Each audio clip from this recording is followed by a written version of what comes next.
With the increasing of urbanization everywhere, the amount of vehicles is becoming much more than 1990s. But such an improvement causes much pollution due to the carbon dioxide emissions. According to the data from NASA, the transportation takes 58% of the whole carbon dioxide emissions around the world, and the temperature has increased notably from 1900 till now, which is caused by the greenhouse effect.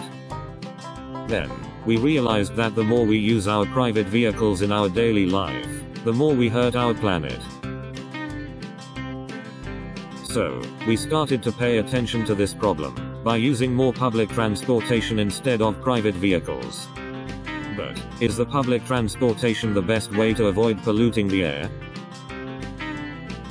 Let's take Paris as an example. Suppose you travel from the Louvre Palace to the Eiffel Tower.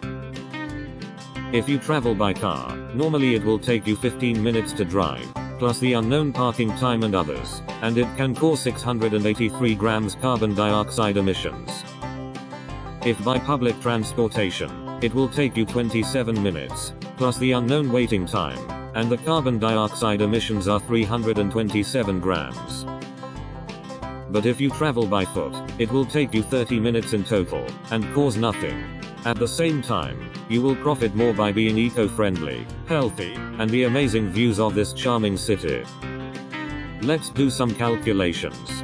In Paris, for example, in the downtown area, there are a total of more than 500 subway stations.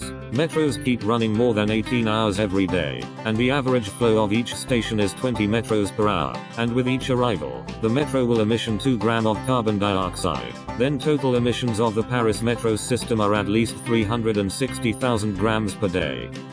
By the similar calculation, we can estimate that the carbon dioxide emissions of bus system are much more, being roughly 2,565,000 grams per day.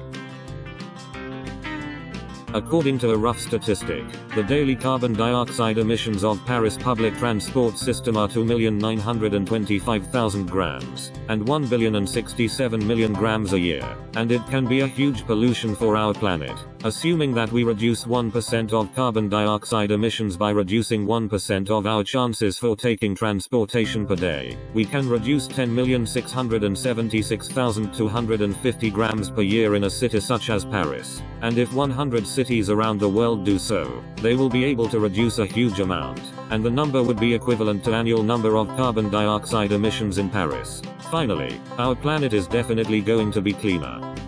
But how can we reduce this 1% pollution? We then do a nudge project trying to realize it.